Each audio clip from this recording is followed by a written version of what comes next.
वो कोलोजा हिसार में दाखिल हुआ। उसने निकोला को बुरी तरह जख्मी कर दिया। आप कितनी बार मेरे बनाए गए खेल को बर्बाद करेंगे? कितनी बार? यावलक अरसलान, आप किस खेल की बात हो रही है यहाँ यावलक अरसलान?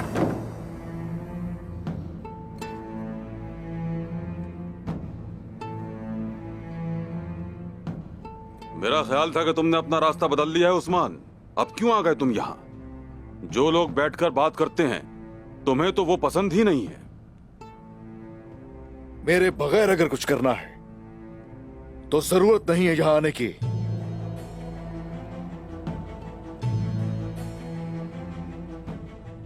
तुम कले में दाखिल हुए उस्मान। तुमने निकोला के दिल पर वार किया। वो यही चाहता था। तुमने उसे गिरा तो दिया लेकिन मार नहीं सके। कुछ सांसें हैं भी उसकी तकदीर में, लेकिन अब वो ये समझ चुका है कि वो कला उसका नहीं है। मैं जब चाहूं उसका सर काटकर कला ले सकता हूं। इसके बावजूद हमने उससे अमन का मुतालबा किया है। वो क्यों? अगर वो शैतान मर जाता तो फिर जो हम चाहते हमें मिल जाता, लेकिन अब हमारा मसला सिर्फ मुज़ाकरात से ही हल होगा। कैसा अमन? कैसे मुज़ाकरात? उस्मान, मेरा मकसद सिर्फ अमन कायम करना है। मैं निकोला का भाई हरगिज नहीं बनना चाहता। मैं उसे अचानक पकड़ना चाहता हूं।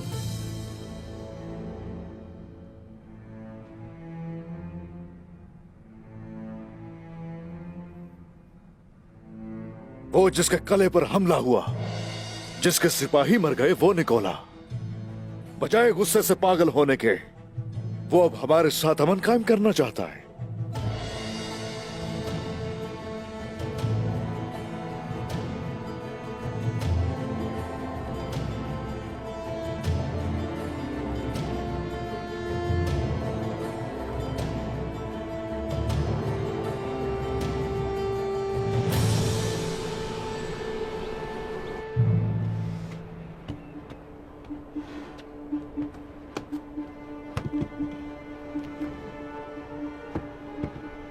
जो इतना ताकतवर हो वो आखिर अमन क्यों चाहेगा?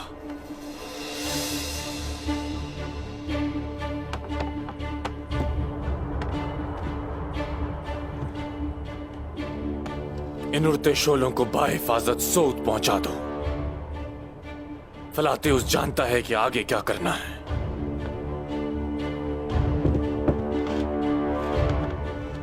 उस्मान, देखते हैं तुम सऊद को जलता हुआ देखकर क्या करोगे।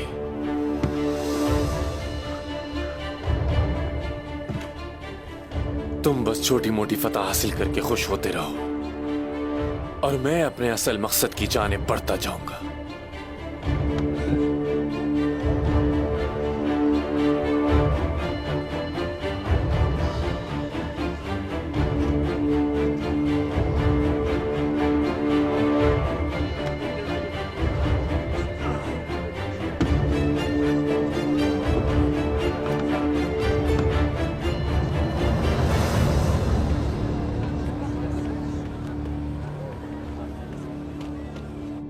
हम सब ये बहुत अच्छी तरह से जानते हैं कि निकोला को वक्त चाहिए, और तुम्हें भी ये वाजे कर दें उस्मान कि हमें भी उसी तरह वक्त चाहिए। हमारे पास एक लम्हा नहीं है रुकने के लिए।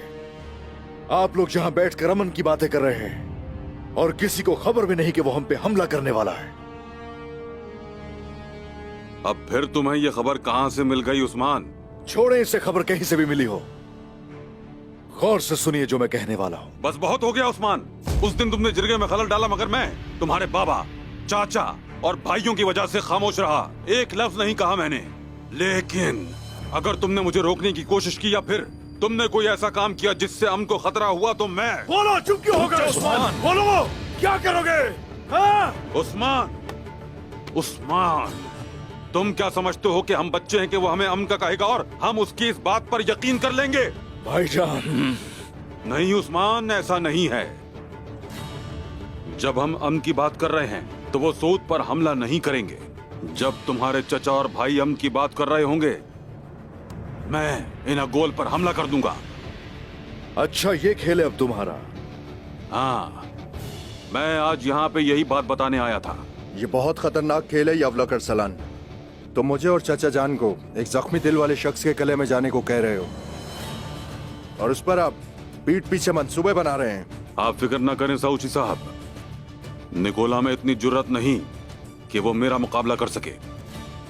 वो बखूबी ये बात जानता है कि वो अगर आपके साथ कुछ करता है तो मैं उसके सर पर कोलोजा हिसार गिरा दूंगा।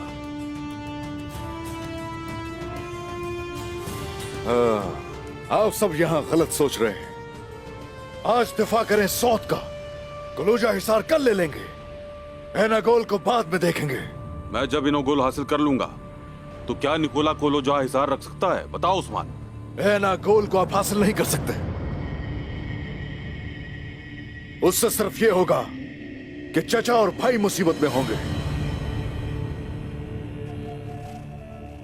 और हमारा दिफा करने की कोशिश में तुम भी अपनी हदें पार कर रहे हो उस्मान। और अगर तुम उन जंगली भेड़ियों के बाड़े कोलूजासार में भेड़िए की तरह जाकर वापस आ सकते हो तो हम भी शेर की तरह शिकार करके निकल सकते हैं। ठीक है भाईजान, ठीक है, मुझे इसमें कोई शक नहीं, लेकिन दुश्मन का निशाना सौत है। मैं सौत की तरफ जाऊंगा। यावलक अकेला एनागोल जा सकता है, और आप जाकर निकोला को जाल में फंसाए।